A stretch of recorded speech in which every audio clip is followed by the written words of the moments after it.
A palavra mais pesada que um filho pode dizer à sua mãe não é ódio. É inútil. E ela ecoa na alma muito depois que o som da voz se foi. O aroma do café da manhã ainda pairava no ar, um fantasma doce e amargo de uma rotina que já não existia mais. Era um cheiro que pertencia a outras manhãs, aquelas em que a luz do sol entrava pela janela da cozinha e iluminava os cabelos loiros do meu pequeno Miguel, enquanto ele tentava alcançar o pote de achocolatado na mesa. Agora, o silêncio naquela casa era uma presença física, um cobertor pesado que eu carregava nos ombros todos os dias. Meus dedos, hoje marcados pelas veias salientes e pela pele fina como papel de seda, deslizavam sobre a moldura de uma foto. Na imagem, eu, com meus 40 e poucos anos, cabelos ainda escuros e presos num coque desleixado, segurava o Miguel, de 6 anos, nos meus braços. Ele ria, mostrando a falta dos 2 dentes da frente. O fundo era a praia de Ubatuba, onde as ondas quebravam com uma fúria alegre. Eu conseguia quase sentir aquele sol na minha pele, o cheiro do protetor solar misturado com a maresia, o gosto salgado no ar. Conseguia ouvir o riso dele, um som tão puro que parecia capaz de limpar qualquer tristeza do mundo. A casa, outrora um farol de vida e algazarra, agora era um museu das minhas memórias. Cada objeto contava uma história. A mancha de vinho no tapete da sala, de uma ceia de Natal há 20 anos, quando o pai dele, o Carlos, ainda estava vivo e brindou com muito entusiasmo. A pequena ranhura na madeira do batente da porta, onde medíamos a altura do Miguel a cada aniversário, uma crônica de seu crescimento em pequenos traços. Agora, eu era a única curadora desse museu. E, nos últimos tempos, sentia que estava falhando até nisso. A poeira se acumulava nos lugares mais altos, onde meus braços já não alcançavam com facilidade. As plantas no jardim, que Carlos tanto amava, estavam murchas, pedindo uma água que eu frequentemente esquecia de dar.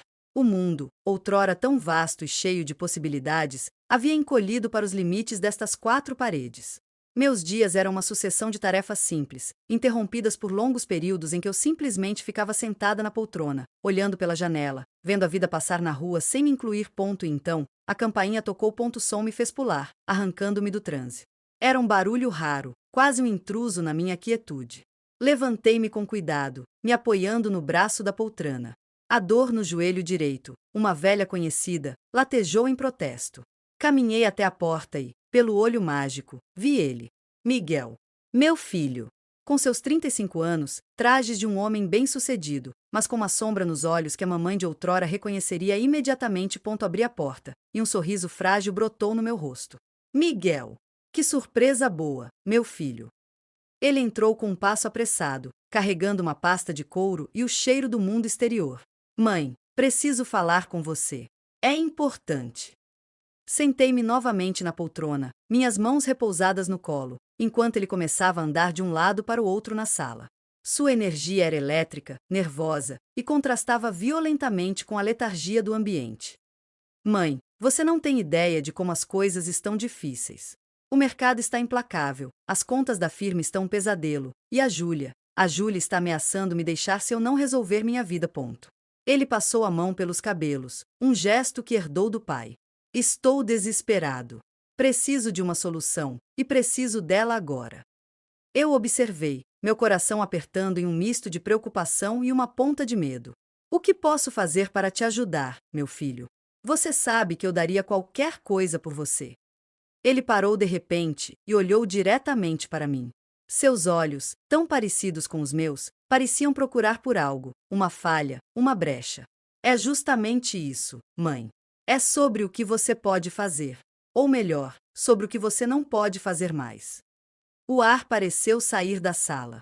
Como assim, Miguel? Essa casa, mãe, ele disse, gesticulando em direção às paredes. É grande, velha, cheia de manutenção. Você mal consegue cuidar dela sozinha. E o valor que está parado aqui, poderia salvar a minha empresa. Poderia salvar o meu casamento. Eu senti um frio percorrer minha espinha. Miguel, esta casa é onde você cresceu. É onde o seu pai e eu construímos a nossa vida. É a única coisa que me resta. É exatamente esse o problema. A voz dele subiu de tom, carregada de uma frustração que transbordava. Você vive no passado, mãe. Presa a essas lembranças, a essas tralhas. Você não vê que o mundo lá fora continua? Eu preciso que você continue comigo. Mas você está parada. Ele hesitou, e naquele breve segundo de silêncio, eu vi a tempestade se formando em seus olhos. Eu quis me levantar, quis abraçá-lo, quis dizer que tudo ficaria bem, como fazia quando ele era pequeno e tinha pesadelos. Mas o meu corpo não obedeceu. E então, a tempestade estourou. Um peso, ele gritou, a palavra ecoando como um tiro na sala silenciosa. Um peso inútil. Você não me ajuda, não me entende, só fica aí, sentada, presa a esta casa e a estas memórias podres, enquanto a minha vida desmorona. Você é um peso inútil na minha vida, mãe. O mundo parou. A palavra inútil pairou no ar entre nós, um veneno denso e pesado. Eu pude sentir o gosto amargo dela na minha boca. Meus olhos, sem que eu percebesse, se encheram de lágrimas, mas eu não as deixei cair. Eu simplesmente olhei para meu filho, para o menino que eu embalei nos braços, para quem cantei cantigas de ninar, para quem dei a vida, e vi um estranho. Miguel pareceu chocado com suas próprias palavras. Ele abriu a boca para dizer algo, mas nenhum som saiu. Em vez disso, ele pegou a pasta, virou-se e saiu, batendo a porta com força. E eu fiquei lá, sozinha, na minha casa-museu. Ouvindo o eco daquela palavra. Peso inútil. A primeira lágrima finalmente escorreu, quente e traiçoeira, marcando um caminho salgado pela minha pele enrugada. Ela não caía no vazio. Ela caía sobre a foto de Ubatuba, sobre o riso sem dentes do meu filho, manchando para sempre a memória daquele dia perfeito. A noite que se seguiu foi a mais longa da minha vida. Mais longa do que a noite em que Carlos partiu. Naquela época, a dor era uma faca limpa, uma ferida aberta de amor e perda. A dor que eu sentia agora era diferente. Era uma podridão lenta, um veneno que corria nas veias, envenenando cada memória, cada cantinho seguro da minha mente. A palavra dele não era apenas um insulto. Era uma sentença. Ela parecia validar todos os meus medos secretos, todos os pensamentos sombrios que eu afastava nas madrugadas em branco. Você não serve para nada mais. Sua vida já foi. Você é um estorvo. Deitei na cama, mas o sono não veio. As paredes do quarto pareciam se fechar, sussurrando a palavra em uníssono. Inútil. Inútil. Inútil. Eu fechava os olhos e via o rosto contorcido de Miguel, a raiva, o desprezo. Onde estava o meu menino? Para onde foi aquele ser de luz que encheu minha vida de significado? Levantei-me antes do amanhecer, meu corpo um saco pesado de ossos e mágoa. Caminhei até a cozinha no escuro, meus pés descalços reconhecendo cada fenda no piso frio. Preparei um café, mas o cheiro, outrora reconfortante, agora me enojava. Era o cheiro do dia anterior, do início do fim. Sentei-me à mesa da cozinha, a mesma onde Miguel fazia sua lição de casa, onde comemoramos tantos aniversários, e encarei a escuridão pela janela. Minha mente começou a viajar, involuntariamente, para longe daquela dor presente. Ela fugiu, como um animal ferido, para um lugar seguro. Para o começo. Lembrei-me do dia em que soube que estava grávida. Carlos e eu éramos jovens, cheios de sonhos e um medo saudável. A alegria dele foi contagiante. Ele me levantou e girou comigo pela sala desta mesma casa, que na época cheirava a tinta nova e esperança. Seremos uma família, Maria, ele gritava, e eu ria, com lágrimas nos olhos, enterrando o rosto no pescoço dele. E então veio o parto. A dor era um monstro primordial, uma onda que me arrebatava e me jogava contra as rochas. Eu gritava, suava, achava que não sobreviveria. Mas então, eles me colocaram você no meu colo, Miguel. Pequeno, vermelho, enrugado e com os olhos mais sérios que já vi. Na hora, o monstro da dor se transformou em uma névoa distante. Havia apenas você. E aquele silêncio sagrado, o milagre de segurar uma vida nova nas mãos. Eu sussurrei, com a voz fraca e quebrada, meu filho, meu lindo menino. Naquele momento, eu não era apenas Maria. Eu era a mãe. Era o ser mais útil, mais necessário e mais poderoso do universo. Eu era o porto seguro, o mapa, o mundo inteiro para aquele pequeno ser. Como é possível que aquele mesmo ser, 35 anos depois, me chamasse de peso inútil? Um soluço escapou do meu peito, um som rouco e feio que quebrou o silêncio da cozinha. As lágrimas voltaram, mas agora não eram silenciosas. Era um choro convulsivo, de uma mulher cuja própria fundação havia sido dinamitada. Eu chorei por Carlos, por tê-lo perdido e por ter que enfrentar aquilo sozinha. Chorei pelo meu filho pequeno, que sumiu no tempo. E chorei por mim, pela mulher idosa e assustada que não sabia mais quem era. O sol começou a nascer, pintando o céu de tons de laranja e rosa, uma beleza cruel que eu não tinha direito de testemunhar. A luz do dia não trouxe consolo. Só iluminou a poeira que dançava no ar, a prova física da minha inutilidade. Peguei a foto de Ubatuba. O papel ainda estava um pouco úmido da minha lágrima da noite anterior. Eu traçava o contorno do seu rostozinho com o dedo. Onde foi que eu errei, meu amor? Sussurrei para a imagem. Em que ponto do caminho eu deixei de ser sua âncora e virei o peso que te prende? Não havia resposta, é claro. Apenas o silêncio, agora carregado de um novo significado. Ele não era mais apenas solidão. Era um julgamento. Naquele momento, uma ideia começou a se formar na minha mente, uma ideia sombria e aterradora. Se eu era realmente um peso, talvez a coisa mais útil que eu pudesse fazer fosse me remover da equação. O pensamento era um sussurro venenoso, mas, Deus me perdoe, naquela hora de desespero absoluto, ele soou quase como lógica. Como a única solução possível para o sofrimento do meu filho. Era um pensamento de derrota, da mais profunda escuridão. E eu, na minha fragilidade, não tinha forças para combatê-lo. Eu apenas observei, sentando-se à mesa comigo, como um convidado indesejado, mas inevitável. O dia amanheceu por completo, mas dentro de mim ainda era noite. A ideia sombria havia se enraizado, crescendo como um fungo no canto escuro da minha mente. Peso inútil. As palavras eram agora o ritmo do meu coração, a melodia da minha existência. Decidi, num ato de automutilação emocional, fazer um inventário da minha inutilidade. Caminhei lentamente pela casa, tocando cada objeto, não com carinho, mas com uma frieza de avaliadora. Parei em frente à estante de livros. Havia ali romances de Jorge Amado, poesias de Drummond, livros de culinária encardidos, manchados de gordura e farinha. Quantas histórias eu li para o Miguel, sentada no sofá, com ele aconchegado no meu colo. Ele adorava ouvir sobre os heróis e as aventuras, seus olhos arregalados de imaginação. Agora, aqueles livros eram apenas papel empilhado, poeira acumulada. Inúteis. Passei pela sala de jantar. A mesa de madeira maciça, comprada com tanto esforço por Carlos e por mim. Quantas refeições compartilhamos ali? Risadas que ecoavam, discussões bobas sobre notas na escola, os silêncios confortáveis de uma família que se ama. Agora, a mesa só servia para acumular contas não pagas e o pó do tempo.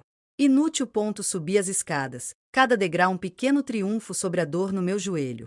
Entrei no quarto do Miguel. Estava intacto, como um santuário. O pôster do Homem-Aranha na parede, a prateleira com seus troféus de natação, a pequena coleção de pedras mágicas que ele juntava no jardim. Tudo preservado com um cuidado que beirava o patológico. Era o quarto de um menino que não existia mais. Um museu dentro de um museu. Tudo ali era uma prova da minha incapacidade de seguir em frente. Inútil. Mas foi no meu próprio quarto que a faca girou. Abri a gaveta da minha comoda e tirei uma caixa de madeira desbotada. Dentro dela, guardava minhas pequenas relíquias. A primeira mecha de cabelo do Miguel, presa com uma fita azul. O bilhete que ele me escreveu, aos 7 anos, com letra torta. Querida mamãe, você é a melhor do mundo. Te amo mais que tudo. O botão de flor que ele me deu no Dia das Mães, dizendo que era uma joia rara. Segurei aquele bilhete nas mãos trêmulas.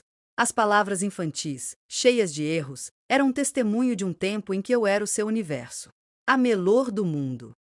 Como aquele sentimento puro e absoluto havia se degenerado em peso inútil. O que aconteceu no caminho? Sentei-me no chão, com as costas contra a cama, a caixa de relíquias no colo. E comecei a relembrar, não os momentos felizes, mas os pontos de virada. A adolescência dele, quando eu deixei de ser a heroína e virei a inimiga, a chata que não entendia nada. Os primeiros sinais de que ele queria voar para longe do ninho. A minha ânsia em mantê-lo por perto, talvez com muito agarramento, muito medo. Lembrei da discussão quando ele decidiu cursar faculdade em outra cidade. Eu lutei, com medo da solidão, com medo de perdê-lo. Você quer me prender aqui, mãe? Não posso viver a minha vida, ele disse, e eu senti a primeira rachadura no nosso elo. Lembrei quando ele trouxe a Júlia para nos conhecer. Eu, talvez ciumenta, talvez superprotetora, fiz comentários passivo-agressivos sobre ela ser muito moderna. Vi o constrangimento no rosto dele, o incômodo. Eu estava me tornando um obstáculo. E, finalmente, lembrei das últimas visitas. Cada vez mais rápidas, mais superficiais. Estou ocupado, mãe. Preciso correr, mãe. Eu tentava agarrar esses momentos, enchendo de perguntas, de comida, de conselhos não solicitados. E ele se afastava, fisicamente e emocionalmente. Eu, em meu desespero por conexão, estava cavando o abismo entre nós. Será que, sem perceber, eu me tornei um peso? Será que, ao me agarrar tanto ao passado, ao me definir apenas pelo meu papel de mãe, eu havia me tornado uma figura opressiva, um lembrete constante de obrigações que ele não queria mais carregar? A ideia era dolorosa, mas de uma dor diferente. Não era mais a dor cortante da rejeição, mas uma dor surda e culpada. Talvez eu fosse cúmplice da minha própria condenação.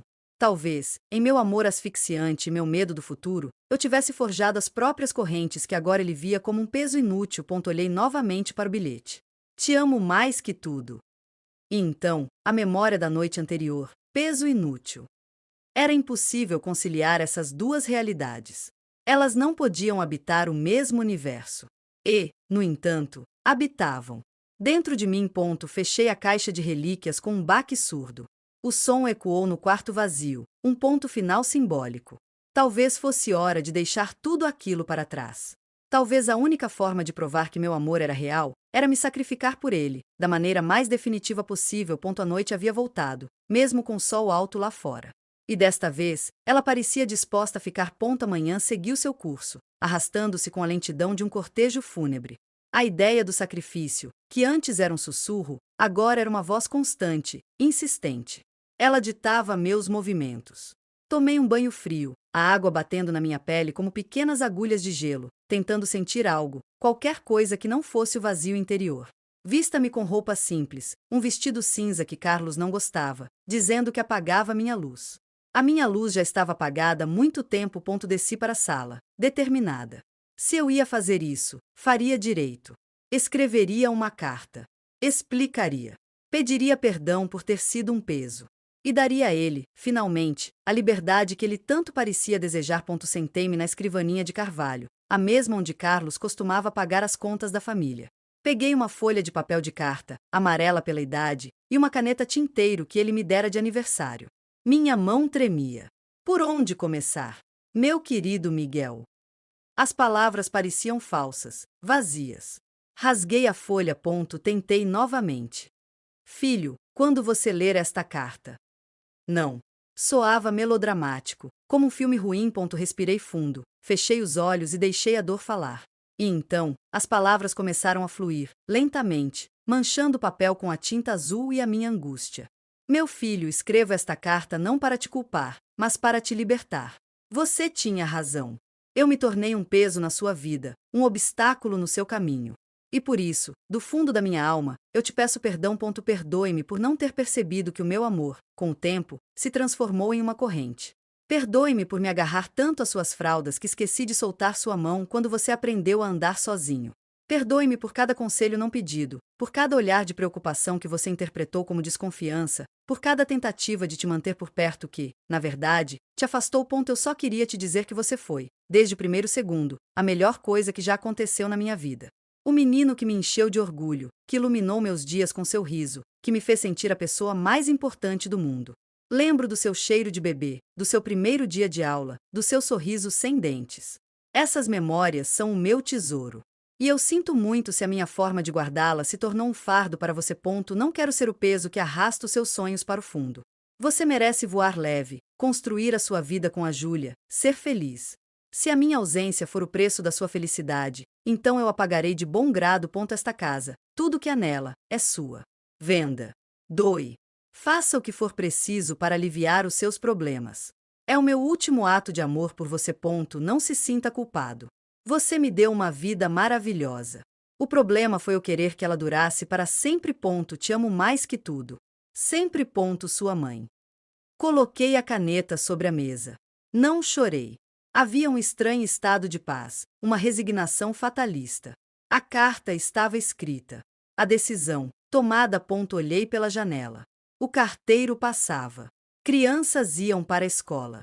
A vida continuava, alheia ao drama silencioso que se desenrolava dentro daquela casa. Era quase cômico. Foi então que a campainha tocou novamente. Meu coração deu um salto, um reflexo irracional de esperança. Seria ele? Teria ele voltado para se desculpar?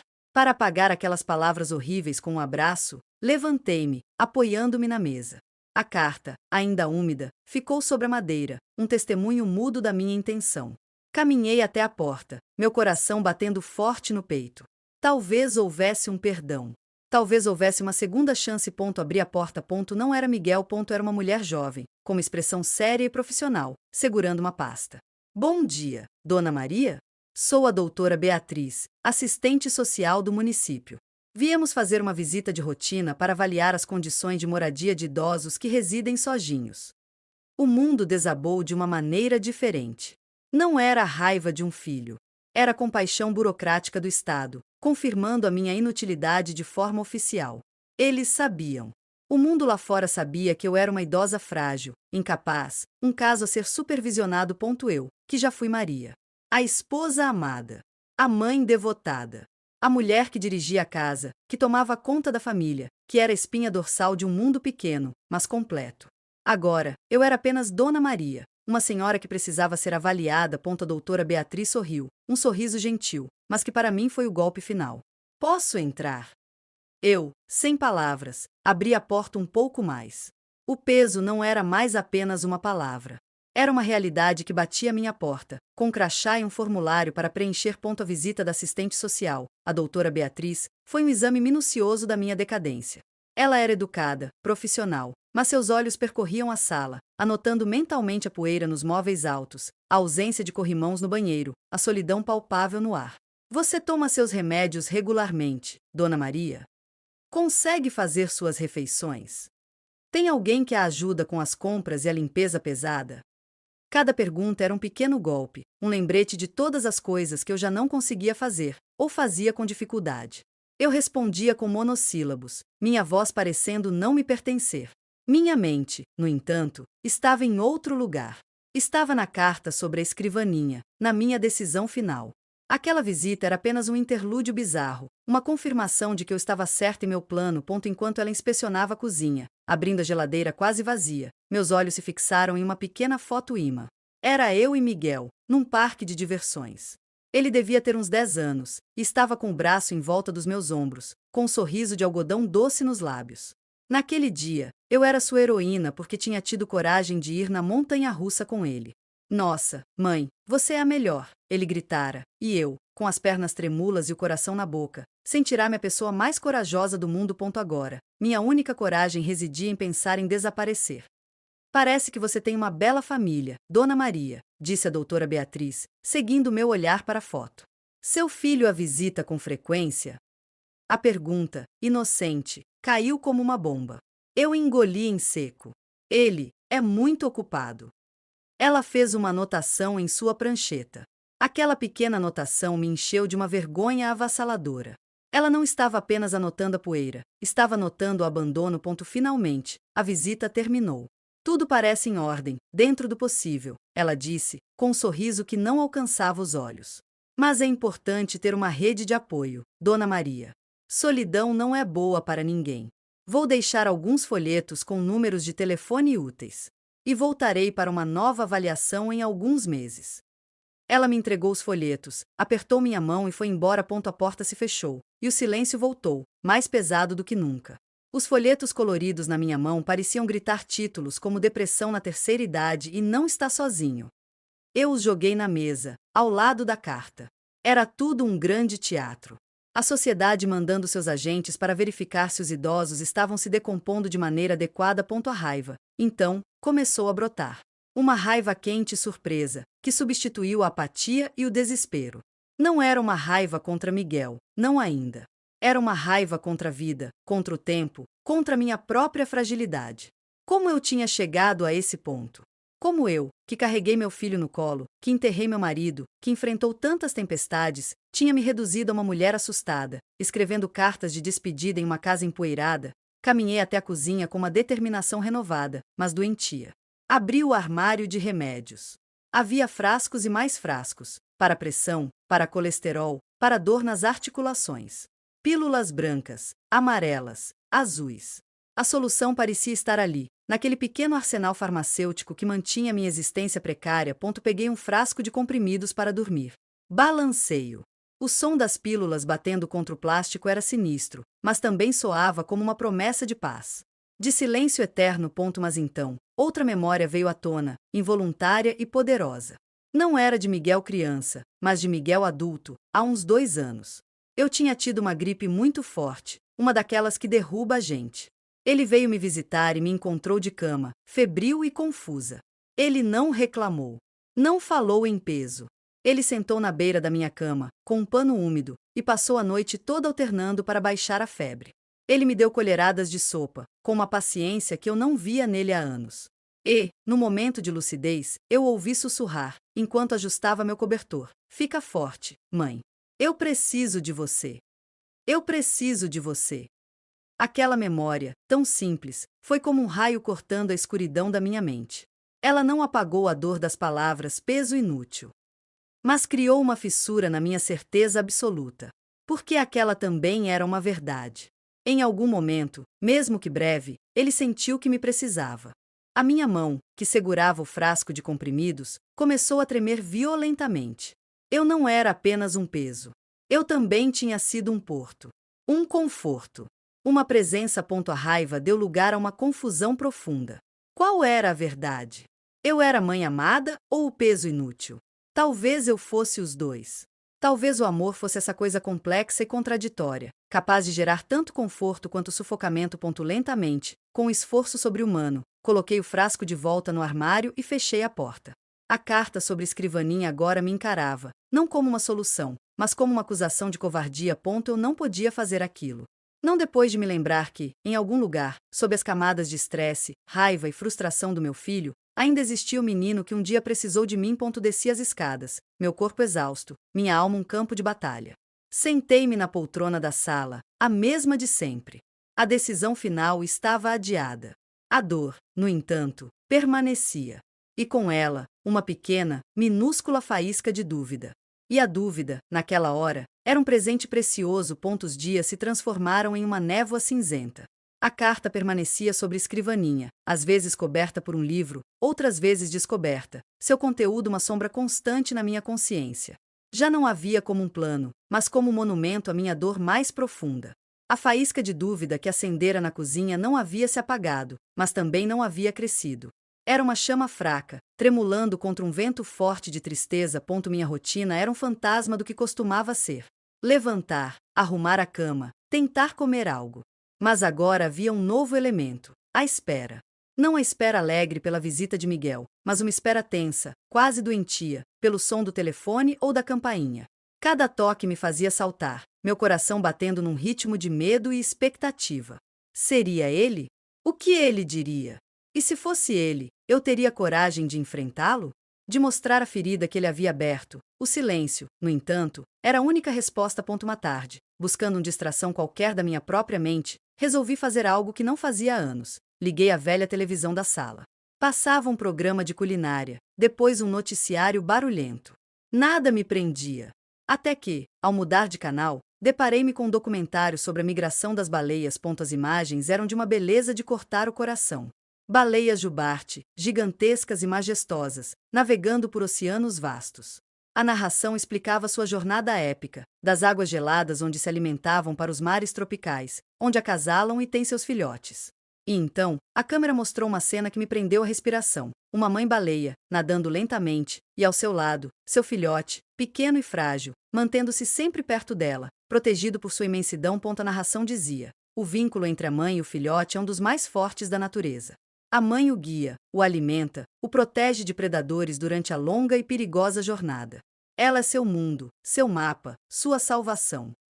Lágrimas quentes e silenciosas começaram a escorrer pelo meu rosto.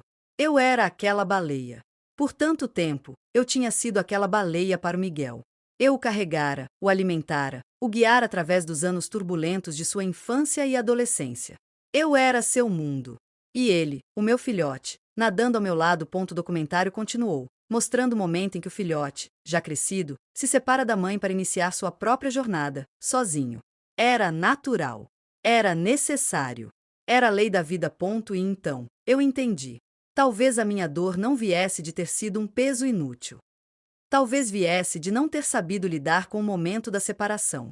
Eu ainda queria nadar ao lado do meu filhote, mesmo ele já sendo uma baleia adulta, capaz de navegar seus próprios oceanos. A minha ânsia em permanecer sendo seu mapa é que havia me tornado um peso. O amor que outrora era proteção havia se transformado em aprisionamento. Não para ele. Para mim, foi um insight devastador e libertador. A culpa, que eu sentia de forma tão aguda, começou a mudar de forma. Não era que eu fosse uma mãe inútil. Era que eu estava presa a um papel que já tinha expirado. A mãe de um bebê, de uma criança, de um adolescente. Essas mulheres ainda existiam dentro de mim, gritando por um propósito. Mas a mãe de um homem adulto, quem era ela? O que ela fazia? Como ela amava, sem sufocar, eu não sabia. E, em meu não saber, eu me agarrava ao que conhecia: o cuidado excessivo, a preocupação, o desejo de participar. E isso, no mundo acelerado e independente do meu filho, soava como necessidade, como dependência. Soava como um peso. Olhei novamente para a carta na escrivaninha. Agora, ela me parecia não só covarde, mas também um equívoco. Era a última tentativa desesperada da mãe-baleia de forçar o filhote a voltar para o seu lado, através do martírio. Veja o que você me fez fazer. Era um golpe baixo. Um chantear emocional da pior espécie. Com uma determinação que não sentia há muito tempo, levantei-me, peguei a carta e a rasguei em pedaços pequenos, metodicamente. Os pedaços de papel caíram no cesto de lixo como flores murchas. Não havia mais plano. Não havia mais saída fácil. Havia apenas uma mulher idosa, sentada no escuro, tentando aprender a ser uma nova versão de mãe. E tentando encontrar, dentro de si, a mulher que existia antes mesmo de ser mãe. Alguém que eu mal conseguia me lembrar. O telefone tocou. Som foi tão estridente na quietude da sala que eu dei um pulo. Meu olhar voou para o aparelho, antigo, sobre uma mesinha ao lado da poltrona. Meu coração acelerou. Desta vez, não era medo. Era um frio na barriga, um pressentimento. 10 toques. 15. Eu não conseguia me mover. Eu não sabia o que dizer. O que ele diria? No 20º toque, minha mão, trêmula, se esticou e pegou o receptor. Alô? Minha voz saiu como um sussurro rouco. Do outro lado da linha. Não houve a voz impaciente e irritada que eu esperava. Houve um silêncio. E então, um soluço. Era Miguel. E ele estava chorando. O som do choro do meu filho atravessou a linha telefônica e atingiu meu peito como uma flecha. Era um choro profundo, gutural, de uma dor que vem das entranhas. Em todos os seus 35 anos, eu só o tinha ouvido chorar assim uma vez, no funeral do pai. Mãe? A voz dele veio quebrada, entrecortada por soluços. Mãe, você está aí? Estou, meu filho, disse eu, minha própria voz falhando. Estou aqui. Eu não sei por onde começar. Ele fez uma pausa, tentando controlar a respiração. Os últimos dias foram um inferno. Afirma, a Júlia, tudo desabou. A Júlia me deixou, mãe. Pegou suas coisas e foi embora. Disse que não aguentava mais viver com um estranho, com alguém tão amargurado e cruel. Eu fechei os olhos, apertando o receptor com força. Ouvir a dor dele era uma tortura, mas também era a primeira vez, em muito tempo, que ele se abria para mim. E então, hoje, eu estava arrumando algumas coisas no escritório. Ele continuou, a voz ainda trêmula. E caiu uma caixa velha. Dentro estavam minhas coisas de criança. Desenhos, boletins, aquelas pedras mágicas que eu juntava. Ele fez outra pausa, e eu pude quase vê-lo, sentado no chão de seu escritório, cercado pelos fragmentos de sua própria infância. Eu peguei um desenho, mãe. Um que eu fiz para você no Dia das Mães. Eu devia ter uns 8 anos. Estava você, de vestido vermelho, segurando a minha mão. E embaixo, eu tinha escrito: minha mãe é a mais linda e a mais forte do mundo. E eu me lembrei. Me lembrei de você me levando para a escola na chuva, e seu casaco todo molhado. Me lembrei de você ficando acordada a noite toda quando eu estava com dor de ouvido. Me lembrei do cheiro do seu bolo de chocolate. Me lembrei de tudo. O choro voltou, mais forte. E eu, do outro lado da linha, chorei com ele. Em silêncio, minhas lágrimas escorrendo pelo rosto e molhando o colo do meu vestido. E então, ele disse, a voz carregada de um horror que me gelou o sangue, eu me lembrei do que eu disse para você. Daquela palavra. Inútil. Ponto. Ele quase cuspiu a palavra, como se ela queimasse sua língua. Deus, mãe, como eu pude? Como eu pude dizer aquilo para você? A pessoa que me deu a vida, que me criou, que sempre esteve ao meu lado. Eu te chamei de peso inútil. Ele estava agora quase gritando, sua voz uma mistura de raiva contra si mesmo e de um remorso dilacerante. Eu sou um monstro, mãe. Um lixo. A Júlia tinha razão. Eu me tornei alguém que eu não reconheço. Alguém que fere as pessoas que mais ama. Eu projetei toda a minha raiva, toda a minha frustração, em você.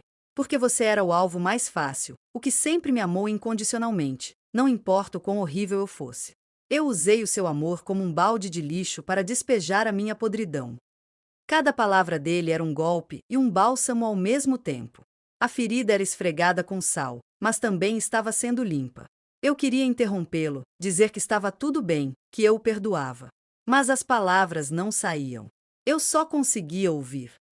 Eu passei esses últimos dias tentando me convencer de que você era o problema. Que se você não estivesse ali, lembrando-me das minhas obrigações, do passado, eu seria mais livre, mais bem-sucedido.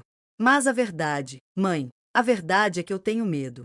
Um medo paralisante de não ser bom o suficiente. De falhar. De não ser metade do homem que o pai era. E quando eu olho para você, eu vejo tudo que ele construiu, todo o amor que vocês tiveram, e eu sinto que nunca vou chegar perto. E em vez de me inspirar, isso me enfurece. E eu atirei em você. A confissão saiu em um suspiro, e então houve um silêncio profundo. Só o som da respiração ofegante dele do outro lado da linha ponta eu respirei fundo, enchendo meus pulmões de um ar que parecia mais puro, mais leve do que qualquer um que eu tivesse respirado nos últimos dias. Miguel, eu disse, com uma calma que não sabia que possuía. Meu filho, você não é um monstro. Você é um homem. Um homem assustado e sobrecarregado. Como seu pai era, muitas vezes. Como eu sou, tantas outras. Mãe, eu não mereço o seu perdão. Calma, filho, interrompi suavemente. Ouvir você dizer aquilo foi a pior dor da minha vida. Pior do que qualquer doença, pior do que perder o seu pai. Porque veio de você. Mas ouvir você agora, ouvir a sua dor, isso já começou a cicatrizar a ferida. Eu estou tão arrependido, mãe. Você não tem ideia. Eu quero ir aí. Agora. Eu preciso te ver. Preciso te abraçar. Eu também quero te ver, Miguel. Mas, não hoje. Houve um silêncio do outro lado, de surpresa. Não hoje. A voz dele era de confusão e um pouco de mágoa. Não, eu disse, firme. Porque eu também preciso de um tempo. Ouvir você foi um remédio, mas a cura vai levar um pouco. E você também precisa de um tempo. Para respirar. Para encarar a sua dor, sem descontar em ninguém. Para decidir quem você quer ser, sem a Júlia, sem a firma, sem eu como sua muleta ou seu bode expiatório. Era a coisa mais difícil que eu já tinha dito para o meu filho. Era eu, finalmente, soltando a sua mão. Não por raiva, não por mágoa, mas por amor. Por um amor que entendia que, às vezes, a coisa mais forte que uma mãe pode fazer é dar espaço para o filho crescer, mesmo que ele já seja adulto. Então você não me quer aqui. A voz dele era pequena, de criança. Eu sempre vou te querer aqui, Miguel. Você é o meu filho. Mas eu quero você aqui inteiro. Não um pedaço raivoso e ferido. E eu preciso me encontrar inteira também. Nos encontramos no meio do caminho, combinado? Ele ficou em silêncio por um longo momento. Eu podia sentir a sua mente trabalhando, processando. Está bem, mãe, ele disse finalmente, com uma voz mais calma, mais centrada. Está bem. Você tem razão. Eu preciso disso. Nós precisamos disso. Eu te amo, meu filho. Eu também te amo, mãe. Mais que tudo. E eu sinto muito. De verdade. Desliguei o telefone e deixei o receptor no colo. A sala estava igual. A poeira, os móveis, o silêncio. Mas alguma coisa tinha mudado fundamentalmente. O veneno tinha sido drenado. A escuridão não era mais absoluta. Pela primeira vez desde que aquela palavra horrível havia sido dita, eu senti uma ponta de paz. E, incrivelmente, uma ponta de esperança. A conversa com Miguel foi um divisor de águas. O ar na casa parecia mais leve, como se uma tempestade tivesse passado e lavado a atmosfera, deixando para trás um cheio de terra molhada e renovação. A dor ainda estava lá, uma ferida profunda que latejava, mas agora ela não estava infectada pelo veneno do silêncio e do mal-entendido. Nos dias que se seguiram, uma energia estranha começou a brotar dentro de mim. Não era a energia da juventude, cheia de ímpeto e fúria. Era uma energia mais tranquila, mais determinada. A energia de quem, depois de tocar o fundo do poço, decide que a única direção possível é para cima. A carta rasgada no lixo era um símbolo. Eu não era mais uma vítima à espera de um resgate ou de um fim trágico. Eu era uma sobrevivente. Comecei, devagar, a retomar o controle da minha própria casa. Peguei um pano e um espanador. Não para impressionar ninguém, não para provar que não era inútil, mas para mim. Para que eu me sentisse bem no meu próprio espaço. Limpei a poeira dos móveis, das molduras das fotos. A água suja na pia me encheu de uma satisfação simples e profunda. Desci até o jardim. As plantas estavam murchas, as ervas daninhas altas. Peguei a velha tesoura de poda de Carlos, suas alças de madeira gastas pelo uso de suas mãos. Sentei-me no chão, na terra, e comecei a cortar as ervas daninhas, uma por uma. O sol batia nas minhas costas, quente, e o suor escorria pela minha testa. A dor no joelho reclamou, mas eu ignorei. Era uma dor viva, uma dor de movimento, e eu a preferia 1000 vezes à dor morta da imobilidade. Enquanto trabalhava, minha mente vagava. Eu pensava no Miguel. Não com ansiedade ou preocupação, mas com uma nova compreensão. Ele era um homem lutando suas próprias batalhas. E eu não podia lutar por ele. Mas eu podia torcer por ele. E eu podia garantir que, quando ele precisasse de um porto, esse porto estivesse sólido, e não caindo aos pedaços como estava antes. Lembrei-me de uma frase que minha própria mãe, uma mulher de poucas palavras, mas de sabedoria profunda, costumava dizer: filho é empréstimo, Maria. A gente cria para o mundo. Eu nunca tinha entendido tão bem o significado dessas palavras. O amor de mãe não é posse. É preparação. É lançamento. E, se tivermos sorte, é um farol para o qual eles podem olhar de vez em quando, para se localizarem em suas próprias jornadas. Terminei de podar um canteiro e me sentei em um banco de jardim, ofegante, mas satisfeita. Meus dedos estavam sujos de terra, minhas unhas marcadas. E eu me senti útil. Não no sentido grandioso de salvar uma empresa ou um casamento, mas no sentido simples e profundo de cuidar do meu próprio quadrado de mundo. Foi então que olhei para a casa, para as janelas limpas, para o jardim que começava a respirar novamente.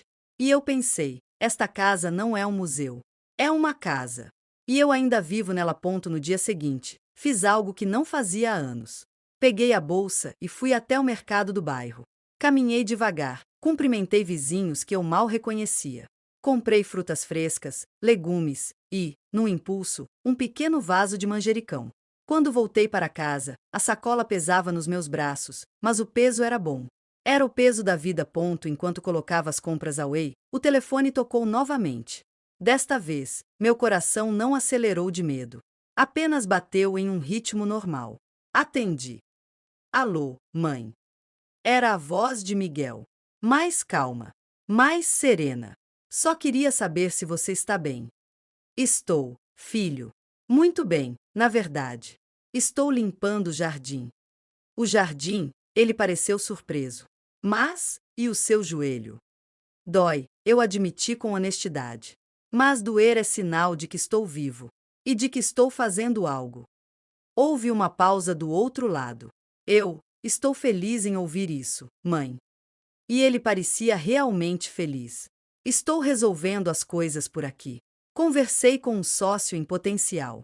E estou indo à terapia. Decidi que preciso de ajuda. Aquelas palavras foram um dos melhores presentes que ele já me deu. Melhor do que qualquer flor ou bilhete. Ele estava se cuidando. Ele estava assumindo a responsabilidade pela sua própria cura. Fico orgulhosa de você, Miguel, eu disse, e a emoção embargou minha voz. Obrigado, mãe. Por tudo. Principalmente por não ter me desistido. Nunca, meu filho. Nunca. Desligamos, e eu fiquei parada na cozinha, olhando para o vaso de manjericão na janela. Seu cheiro fresco enchia o ar. Era um novo começo. Um pequeno, humilde novo começo. Eu não tinha mais todas as respostas. A vida do meu filho ainda era complicada. A minha solidão ainda era real. Mas a palavra inútil já não tinha poder sobre mim. Ela havia sido substituída por outra palavra, mais silenciosa, mas infinitamente mais poderosa. Resiliência. E é assim, meus queridos, que a vida nos prega peças. Nos derruba com uma palavra, nos arrasta pela poeira da nossa própria dor, e então, se tivermos um pouco de sorte e muita coragem, nos oferece a chance de nos reerguermos. Mais fortes. Mais sábios. Se você está gostando do vídeo, inscreva-se no canal e deixe o seu like. Também conte pra gente de onde você está assistindo. Gostamos de saber até onde a nossa história chega. As semanas se transformaram em um novo tipo de normalidade. Miguel e eu estabelecemos um novo ritmo. Nossas conversas no telefone eram menos frequentes, mas mais significativas. Já não eram sobre cobranças ou queixas, mas sobre descobertas. Ele me contava sobre suas sessões de terapia, sobre como estava aprendendo a lidar com a ansiedade. Eu lhe contava sobre minhas pequenas conquistas no jardim, sobre um livro que estava relendo. Eu estava, lentamente, me redescobrindo. Descobri que gostava de passar as tardes ouvindo música clássica, algo que Carlos adorava e que eu havia abandonado. Encontrei uma velha caixa de agulhas de tricô e comecei a fazer uma cachecol, sem pressa, apenas pelo prazer do movimento repetitivo e calmante. A casa ainda era grande, às vezes, silenciosa demais. Mas o silêncio já não era mais meu inimigo. Era um espaço para eu ouvir a mim mesma. Para lembrar de quem eu era antes de ser a Senhora Maria, esposa do Carlos, mãe do Miguel. Para lembrar de que eu tinha um nome, Maria. E que Maria gostava de jardinagem, de música clássica e de tricô. Certa tarde, estava no jardim regando as mudas que havia plantado quando ouvi o barulho de um carro parando na frente de casa. Não era o horário do carteiro. Meu coração deu um pequeno salto, mas era um salto de antecipação, não de ansiedade. Fui até o portão. Era Miguel. Ele saiu do carro, e eu pude ver a diferença imediatamente. Os ombros não estavam mais tensos. A sombra havia sumido de seus olhos. Ele não sorria, mas sua expressão era serena. E em suas mãos, ele segurava um pequeno pacote, embrulhado em papel pardo. Olá, mãe, disse ele, sua voz mansa. Olá, meu filho. Que surpresa boa! Ele se aproximou e, pela primeira vez desde aquele dia terrível, me abraçou. Não foi um abraço rápido e desajeitado. Foi um abraço longo, apertado, que dizia tudo que as palavras não conseguiam. Senti o cheiro dele, um cheiro familiar e amado, e meus olhos se encheram de lágrimas. Mas desta vez, eram lágrimas de alívio, de reconciliação. Entramos em casa. A sala estava limpa, arejada, com o vaso de manjericão perfumando o ar. Está diferente aqui, ele comentou, olhando ao redor. Mais vivo. Está, não está? Eu concordei. Eu também. Sentamos no sofá. Ele colocou o pacote no colo e olhou para as mãos por um momento, como se reunisse coragem. Mãe, eu não vim aqui apenas para te visitar. Eu vim para fazer as pazes de verdade. E para te dar isso. Ele me entregou o pacote. Com mãos um pouco trêmulas, eu abri o embrulho. Dentro, havia um caderno de capa dura, nova, e uma caneta tinteiro, muito parecida com a que Carlos me dera. É um diário, ele explicou. Ou um caderno de memórias. Eu queria que você escrevesse tudo. Suas histórias com o pai. Minha infância. Suas próprias histórias, as que eu nem conheço. Eu percebi que eu não só te magoei, como também estava desperdiçando a pessoa mais interessante que eu conheço. Eu quero conhecer a Maria. Não só a minha mãe. Eu olhei para o caderno em branco, depois para o rosto do meu filho, e meu coração se encheu de um amor tão vasto e profundo que eu pensei que iria transbordar. Ele não estava me pedindo para viver no passado. Ele estava me pedindo para honrá-lo, para transformá-lo em uma história, em um legado. E, ao fazer isso, ele estava me dando permissão para existir além do meu papel maternal. E eu também trouxe isso, ele disse, tirando um envelope do bolso. É a certidão de um lote no cemitério, ao lado do pai. Eu olhei para ele, confusa. Miguel, o que? Eu comprei para mim, mãe, ele disse, sua voz firme. No dia seguinte à nossa briga, eu fui lá e comprei. Foi um momento de desespero, mas também de clareza. Porque na hora que eu disse aquela palavra horrível para você, uma parte de mim morreu. E eu queria ter um lugar para enterrar aquela parte. Para lembrar a mim mesmo do homem que eu nunca mais quero ser. E eu queria que você soubesse. Para você ver que o meu arrependimento não é só de palavras. É de ações. Eu não conseguia acreditar. Aquele gesto, tão radical, tão simbólico, era a prova final da sua transformação. Ele estava se responsabilizando por seu próprio fantasma. Peguei o caderno e o pressionei contra o peito. Obrigada, meu filho. Por tudo. Eu que agradeço, mãe, por não ter desistido de mim. Naquela tarde, não falamos muito mais. Ficamos sentados no sofá, em um silêncio confortável, companheiro.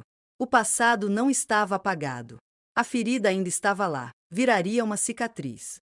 Mas não nos definia mais. Éramos uma mãe e um filho, redescobrindo um ao outro, não como cuidadora e dependente, mas como dois adultos que se amam e se respeitam. Naquele momento, eu soube que a minha jornada, longe de ser inútil, era simplesmente uma nova fase. E eu estava, finalmente, pronta para vivê-la. Algumas estações se passaram.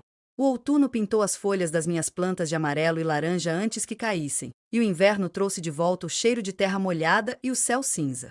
Meu caderno de memórias, aquele presente de reconciliação do Miguel, já não estava mais em branco. Suas páginas estavam preenchidas com a minha letra, um pouco trêmula, mas decidida. Escrevi sobre o dia em que conheci Carlos, num baile de carnaval, e como ele, desastrado, tropeçou no meu pé e derrubou seu refrigerante no meu vestido. Escrevi sobre o medo e a alegria avassaladora de descobrir que estava grávida. Escrevi sobre as noites sem dormir, sobre as primeiras palavras do Miguel, sobre a dor de vê-lo ir para a faculdade. Escrevi sobre a solidão depois que Carlos partiu. E, com um coração pesado, mas honesto, escrevi sobre o dia em que meu próprio filho me chamou de peso inútil. Colocar aquela dor no papel foi como tirá-la de dentro de mim. A palavra perdeu seu poder na página. Ela se tornou apenas uma palavra, um evento em uma longa história, não a definição da minha existência. Miguel vinha me visitar uma vez por semana agora. Às vezes, trazíamos pizza e assistíamos a um filme. Outras vezes, ele me ajudava no jardim, suas mãos fortes cavando a terra ao lado das minhas, mãos enrugadas. Nós ríamos. Era um som que a casa muito não ouvia, e que agora ecoava nas paredes como uma melodia esquecida. Ele e a Júlia não voltaram. Foi uma pergunta que se perdeu no caminho, uma dor que ele superou. Ele estava se saindo bem na nova sociedade da firma, mas o sucesso, agora, parecia ter um sabor diferente para ele. Menos desesperado, mais gratificante. Numa dessas visitas, ele chegou com um pequeno pacote. É para você, disse, com um sorriso misterioso. Dentro, havia um livro. Era um livro de capa dura, com o título A Sabedoria das Baleias, Lições de uma Mãe para a Vida. Abri aleatoriamente e li um trecho. A mãe baleia sabe que seu maior ato de amor é ensinar o filhote a navegar sozinho, confiando de que as lições do oceano vasto tornarão forte. Sua presença não é um peso, mas um farol. Olhei para Miguel, com lágrimas nos olhos. Ele se lembrara do documentário que, indiretamente, havia salvado a minha vida. Eu escrevi, mãe, ele disse, sua voz cheia de emoção. É o meu diário, minha terapia, minhas descobertas. E eu o dediquei a você. Porque você me ensinou que o amor não é sobre posse. É sobre liberdade. E que um farol nunca é inútil, mesmo quando a tempestade passa. Não havia palavras. Eu o abracei, e naquele abraço estava contido todo o perdão, todo o amor, toda a jornada que havíamos percorrido juntos, separados e, finalmente, reunidos de uma forma nova e mais bonita. Hoje, sento-me na minha varanda, o caderno de memórias no meu colo, o livro do Miguel ao meu lado. O sol da tarde está quente no meu rosto. Olho para o jardim, que está florescendo, um testemunho do cuidado e do tempo. Olho para dentro de casa, que não é mais um museu, mas um lar, cheio das marcas da minha vida e da vida do meu filho. A palavra inútil já não me assombra. Ela se dissipou, como a neblina da manhã sob o sol. Em seu lugar, ficou uma verdade mais profunda, uma que só a idade e a dor podem ensinar. O amor é uma força de transformação. Ele pode ser distorcido pela dor, pela raiva, pelo medo. Pode se tornar uma corrente. Mas no seu estado mais puro, o amor é uma luz que ilumina sem cegar, que aquece sem queimar, que guia sem comandar. Meu filho me chamou de peso inútil. E no dia seguinte, ele se arrependeu. Mas o verdadeiro milagre não foi o seu arrependimento. Foi a nossa capacidade de usar aquela dor como terra fértil para um novo tipo de amor. Um amor mais sábio, mais humilde, mais forte. E eu, Maria, a mãe, a viúva, a jardineira, a escritora de suas próprias memórias, não sou um peso. Sou uma história. E toda história, por mais dolorosa que seja, merece ser contada até o fim. Porque o fim pode ser, simplesmente, um novo começo.